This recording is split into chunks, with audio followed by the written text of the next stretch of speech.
The second tab of the scheduling setup shows and sets options for individual schedules. Clicking a schedule in the list will display the options for the schedule. You can also delete or create a new schedule from the schedule list.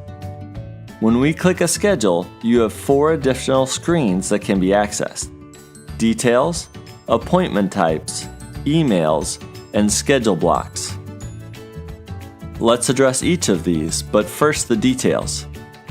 There are 2 types of schedules in ChiroPractice Pro: Time and List. The time schedule is for traditional time-based schedule with different appointment types, durations, and bookings. The list schedule is just that, a list of patients without a specific appointment time. With the list-based schedule, you don't have to worry about the other items on this page. The interval is a minimum time that you want to schedule appointments. It should also be at least the least denominator for your appointment types. So if appointment types are based on 15 minutes, then you could do a 15-minute appointment, a 30-minute appointment, a 45-minute appointment, and an hour appointment. Bookings allow you to overbook appointments. This will allow you to book multiple appointments for the same time slot. Once the number of bookings is hit, you will not be able to book any more appointments for this time slot. If your bookings is set to 2, then once you reach 2 bookings, you will not be able to book a third. The day width and week width is set how wide the schedules are. The last section is the start and stop times for each day of the week. If you are not open on a particular day, just set the start and end time equal to each other. Also, for days you are open, make sure that the start time is earlier than the end time, or you'll cause an error on the schedule. Next are the appointment types. This is where you assign appointments for the schedule, like new visits, regular visits, follow-up appointments, or re-exams. You can have unlimited appointment types. To add a new appointment type, click the Add New button. To delete an appointment type, click the appointment type in the list, and then click the Delete button. Clicking on the appointment type brings up the details for this appointment, like the name, the duration, which should be a multiple of the schedule interval we set in the details, the booking span, this is how many of the bookings that this appointment takes up. It should be at least 1 and cannot be more than the booking span you set in the details. The next checkbox allows you to limit the patient from scheduling this appointment in the patient portal. And finally, you can pick the color for this type of appointment.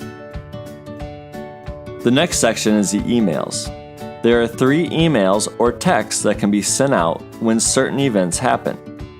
If you leave the email or text blank, nothing will be sent. Also, there is a patient setting to allow texts and/or emails to be sent. This must be set to allow for the patient to receive the text or emails, and this occurs in the patient data window.